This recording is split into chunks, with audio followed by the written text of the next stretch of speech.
The surveillance camera captured it all, the moment a single father's world nearly shattered, and the unexpected response that would restore faith in humanity for everyone watching. Marcus Chen had been folding shirts at Morrison's department store for 3 years.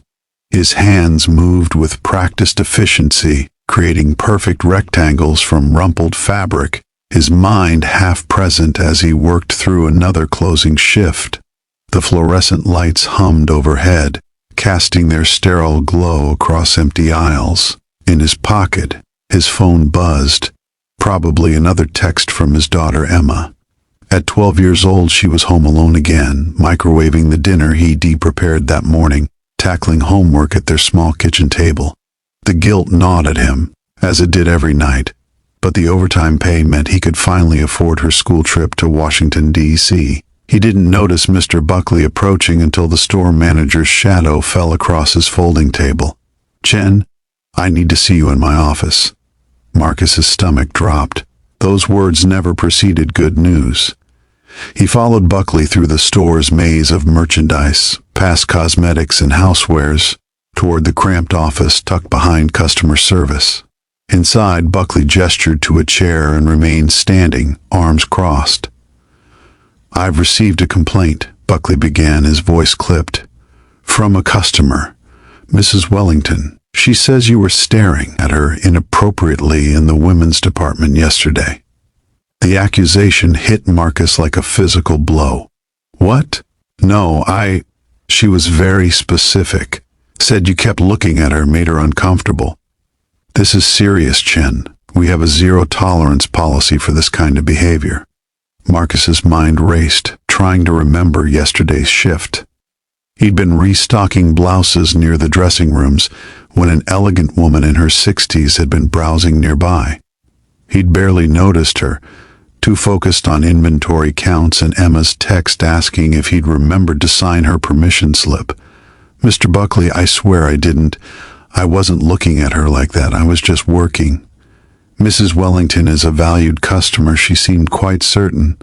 Buckley's expression was granite. "I'm going to review the security footage. If I see anything at all that confirms her story, you're terminated immediately. Understood?" Marcus nodded, his throat tight. He couldn't lose this job. Not now. Not when Emma's braces were due next month, and the rent had just gone up and his car was making that ominous grinding sound that probably meant an expensive repair. "Go back to work. I'll review the footage tonight." The rest of Marcus's shift passed in a blur of anxiety. Every glance from a customer felt like an accusation. He kept his eyes fixed on merchandise, on his hands, on anything but people. When his shift finally ended, he drove home in silence, unable to shake the dread settling in his chest. Emma was already asleep when he arrived, her math homework spread across the kitchen table, half-eaten mac and cheese in the sink. He kissed her forehead and sat in the dark living room, staring at nothing, wondering how he'd explain if he got fired, how he'd tell his daughter they couldn't afford her school trip, her braces, maybe even this apartment. The next morning, his phone rang before his alarm. Buckley's number. Marcus answered with shaking hands. "Chen, get to my office before your shift, 9 o'clock. This was it. He was being fired. Marcus showered in a daze, made Emma breakfast, watched her bus pull away, and drove to Morrison's with the grim certainty of a condemned man. But when he entered Buckley's office, something was different. The manager's rigid posture had softened. His eyes looked troubled rather than angry. "Sit down, Marcus. First names." That was new. "I reviewed the footage," Buckley began. "All of it, from when you started your shift until you left." Marcus braced himself. "I saw what Mrs. Wellington was talking about. I saw you looking in her direction. Repeatedly. Here it comes, Marcus thought. But I also saw what she didn't mention." Buckley turned his monitor toward Marcus. On the screen, frozen in grainy black and white, was yesterday's scene. Marcus near the blouses, Mrs. Wellington browsing, and behind her, partially obscured by a clothing rack, a teenage boy with his phone pointed at her changing room door. "You weren't looking at her," Buckley said quietly. You were watching him. The footage played. Marcus saw himself glance at his inventory, then noticed the teenager. Saw himself casually move closer, positioning himself where the boy would know he'd been spotted, saw the teenager's shoulders stiffen, saw him lower his phone and quickly leave the area. Saw Marcus check the dressing room hallway, ensuring no one had been victimized, then return to work. You saw someone about to violate a customer's privacy, and you stopped it, without making a scene, without embarrassing anyone. You protected Mrs. Wellington without her ever knowing she needed protecting. Marcus hadn't even remembered doing it consciously. It had been instinct, the same instinct that made him walk Emma's classmate home when her mother worked late, that made him help elderly neighbors carry groceries, that made him leave spare change in vending machines for the next person. I called Mrs. Wellington this morning, Buckley continued, explained what actually happened. She was horrified. She's coming in this afternoon and insists on apologizing personally. That's not necessary, Marcus said. She didn't know. That's exactly what I told her you'd say. Buckley shook his head. Marcus, I almost fired you. I was ready to destroy your livelihood over an assumption. I'm the one who owes you an apology. You were doing your job, protecting customers, and you were doing yours. Better than I realized. Buckley reached into his desk and pulled out an envelope. Morrison's has a store hero program. Employees who go above and beyond.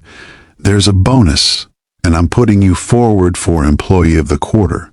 It's not much, but... Marcus opened the envelope. $500, enough for Emma's trip, for her braces deposit, for that car repair. His eyes burned. He looked up at Buckley, unable to speak. Thank you, he finally managed. This means everything. That afternoon, Mrs. Wellington arrived. She was elegant, apologetic, and insisted on shaking Marcus's hand. You protected me twice, she said. Once from that boy, and once by not making me feel foolish. That takes character. She also brought something else, a job application from her son's company, a distribution center that paid $3 more per hour with better benefits and day shifts. No pressure, she said, but if you're interested, I've put in a good word. 3 months later, Marcus started his new position. Day shifts meant being there when Emma got home from school. Better pay meant she'd gone on her school trip, gotten her braces, and they'd moved into a slightly larger apartment. But more than any of that, it meant he was there, present, not just providing. On Emma's 13th birthday, she asked him about the job change. Marcus told her the whole story, about the false accusation, the security footage, the unexpected kindness of strangers. So you almost got fired for doing the right thing? Emma asked. Almost. But doing the right thing brought the right people into our lives. Did you ever think about not getting involved? Like, it wasn't technically your problem. Marcus considered this. Other people's problems become all of our problems if enough good people decide it's not their business. Kindness isn't always dramatic. Sometimes it's just paying attention, caring enough to act. Emma hugged him tight. I'm glad you're that kind of person, Dad. So was he. Because that one moment of quiet vigilance, that simple choice to protect a stranger, had changed everything, not just for him, but for his daughter, for Mrs. Wellington, even for Mr. Buckley, who'd learned to look deeper before judging. The surveillance camera had captured it all. One man's small act of decency and the extraordinary chain reaction it created. Sometimes the bravest thing you can do is simply care when it would be easier to look away. Sometimes the kindest thing you can do is protect someone's dignity without seeking credit. And sometimes when you give kindness to the world gives it back when you need it most. Marcus learned that truth in a department store in America, under fluorescent lights, folding shirts, and watching out for strangers. And that truth changed everything. If this story touched your heart and reminded you of the power of quiet kindness, please like this video and share it with someone who needs to hear it today. Leave a comment telling us about a time someone's small act of decency changed your life. We read every single one.